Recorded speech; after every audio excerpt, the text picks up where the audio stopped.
Today I'm talking about triads once again, and it's going to be another one of these triad bootcamp style videos, and this is actually a follow-up to a recent video I did on 1-4-5 major triads. Today we're going to go minor, and once again this is really essential guitar knowledge. There are so many reasons why being super familiar with triads is important. It's a great way for understanding the fretboard. It's super useful for coming up with interesting rhythm guitar parts. It's great for soloing as well, and particularly if you're playing over chord progressions, it's a foolproof way of being able to solo through a chord progression and hit the right notes, hit the chord tones, really no matter how complex the chord progression. No matter what style of music you're into, no matter what your current level, I think triads are always going to be worth working on. I think if you're a beginner or an intermediate player, then triad should certainly be something you study on a regular basis. I think even if you're more of an advanced player, you always want to be coming back to triads and deepening your understanding of them. So I hope there's going to be something for everybody in this video. Let's get started. Let's just have a very quick recap of minor triad basics just before we get into combining these forms. So remember, we're dealing with 3-note shapes here on adjacent strings. And a C minor triad, for example, would look like this. So in terms of the notes, you've got C, E flat, G. The interval structure of a minor triad, remember, is root note, the flat third or a minor third, and then the fifth. So the third is the crucial note here in defining whether something is major or minor. So these minor shapes are always just one note different from the major shape. And then, like with the major shapes, we can lay them out along the fretboard in the other inversions. So we've got the root position, minor shape here, and then here we've got first inversion, so that's flat third, fifth and root, and then we've got second inversion here, so we've got the fifth and then the root and then the minor third. So those are our 3 C minor triad shapes on the top set of strings. And then, of course, you want to learn those on the other string sets as well. So.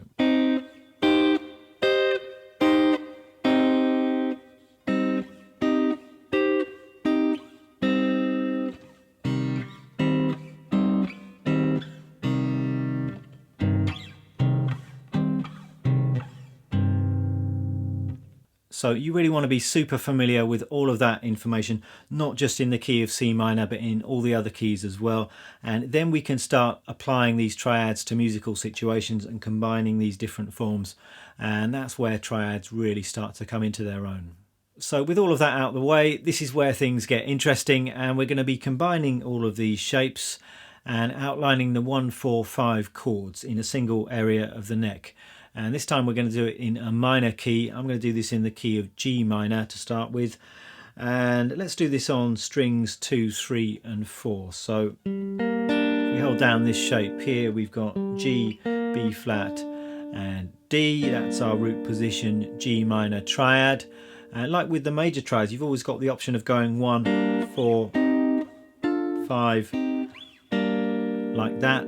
Nothing wrong with that. Some situations that might work, but you get a smoother sound and it's a little bit more convenient to do all of that in the same position on the fretboard. So if we start with this 1 chord, if we go to the nearest available 4 chord, then we've got a C minor chord like this. So this is a second inversion C minor chord. So 1, 4, and then D minor is going to be the 5 chord, and we can find that here. First inversion D minor shape. So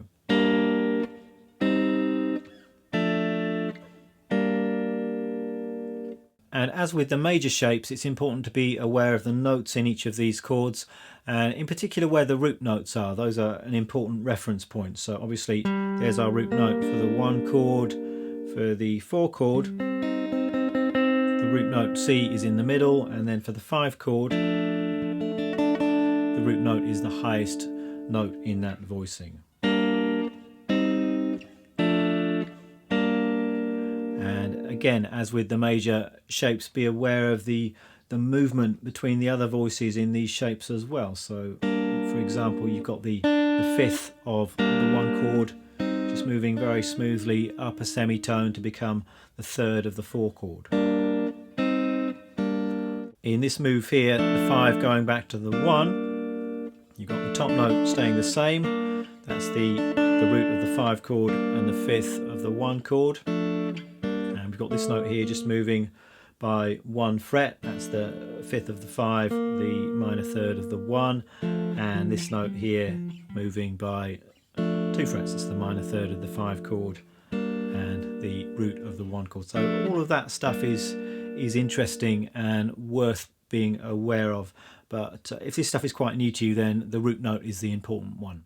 And then of course we can do that in the other positions as well. So we could come up here to this G minor shape. This is first inversion, and that would go to a root position C minor, and then we want the D minor, which is like that, and then back to G minor.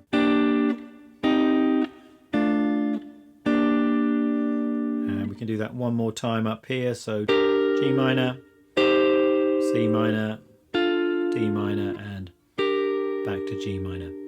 And you want to have that stuff in the muscle memory right there under your fingers in each of these positions. At this stage, I'm not really thinking about root notes or any of that other stuff. It's just in the muscle memory. My fingers can do this stuff more or less automatically, and that's a good place to get to with this stuff.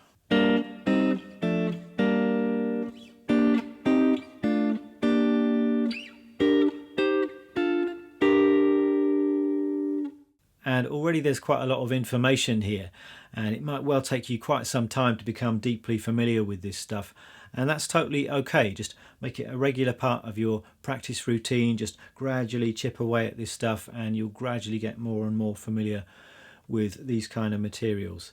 And the metronome, of course, can be your friend here in helping you drill this stuff, and I'd suggest just getting the metronome going, playing a little 1, 4, 5 back to 1 drill. To start with, you might just want to play 1 chord every 4 clicks or every couple of clicks. Would sound like this.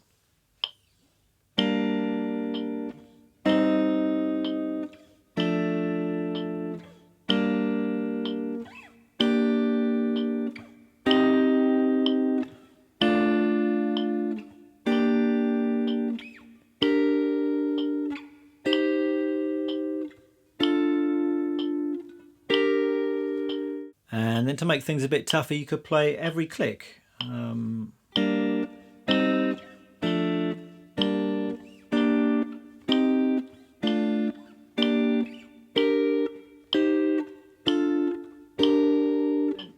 then we have the other string sets to think about. And once again, I think it's a really good exercise to think this stuff through for yourself, and to start with each of those triad shapes in turn, and then try and locate the closest available 4 and 5 shapes. But I will just whiz through them briefly now, and I will write this stuff out. It will be available on my Patreon page. I'll tab this stuff out. There'll be some fretboard diagrams, but do try and figure this stuff out for yourself first, because I think that's a really valuable exercise. But looking at these same triads on the top 3 strings would look like this. So we're going to start down here with the G minor shape. We got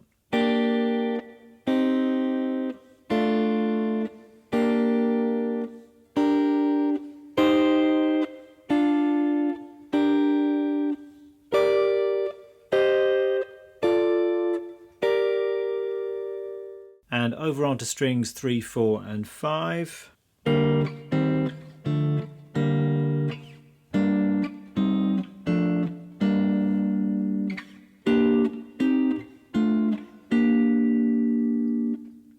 So there we go, we've got 4 string sets, 3 areas of the neck in which to play each of these 1, 4, 5 drills. If you include 12 keys as well, there's a ton of information there, so do take your time with it. Now, one interesting thing with minor key harmony is the 5 chord is very often played as a major chord or a dominant 7th chord. And it's equally common, if not more common, than having that 5 chord as a minor chord. So I think this is something worth practicing. Now, if you harmonise the natural minor scale, remember the 5 chord, the naturally occurring 5 chord is going to be a minor chord, but you can very often just tweak that, make it major.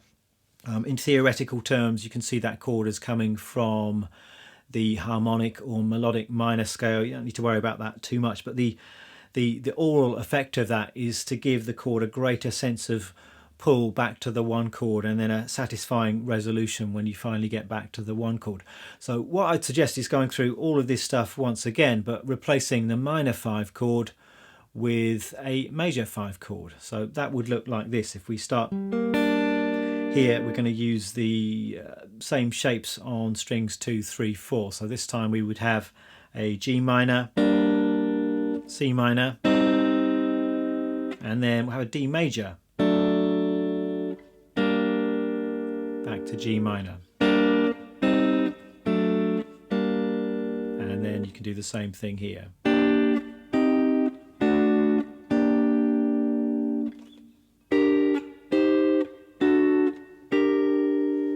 So very worthwhile practicing that as well. Obviously do that with the other string sets too.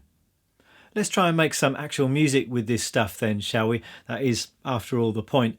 And I've got a little exercise for you, and it still is at this stage an exercise. It's not going to sound like the most amazing music, but it's starting to sound a bit more musical, and that really is the challenge sometimes with this stuff, in bridging the gap between knowing this stuff theoretically and doing those drills and actually being able to deploy this stuff and use it in a real musical situation. So I've got a backing track here in the key of G, and I'm going to go through each of these 1, 4, 5 drills in all of the possible locations on all of the string sets. And there are 2 approaches you can take with this. There's a rhythm guitar approach and there's more of a lead guitar soloing approach. I'm going to begin with the rhythm guitar stuff, and I'm just going to play these chord shapes. I'm going to start simple, then I might introduce a little bit more rhythm, and I'm going to approach it as I would if I'm trying to create an interesting rhythm guitar part for a song. And you've got a choice here of playing that 5 chord major or minor over this backing track. I'm going to play a major 5 chord just for these examples, but I think it's worth practicing it the other way as well. So let me give that a try and see what happens.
next approach is going to be breaking up these triads into single notes. This is a really powerful exercise. We're going to be chord tone soloing in its purest sense here. We're just using the chord tones from each of those 1, 4, 5 chords.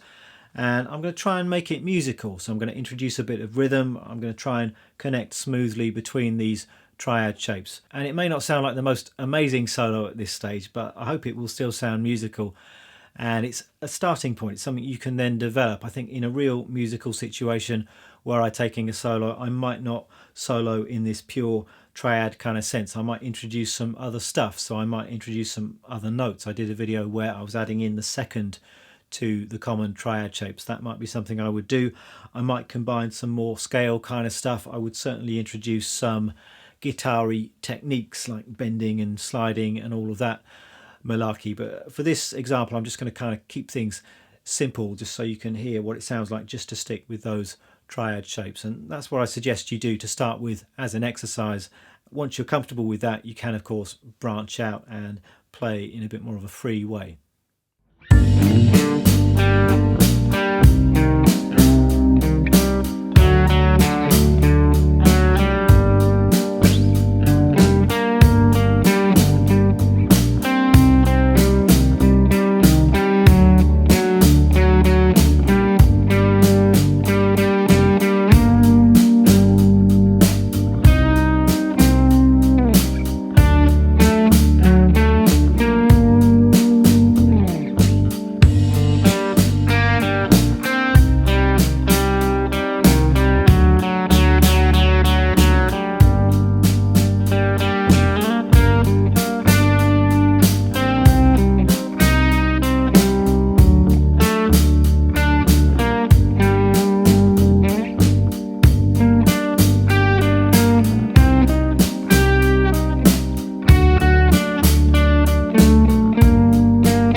And just briefly, let me run you through the gear that I'm using in this video.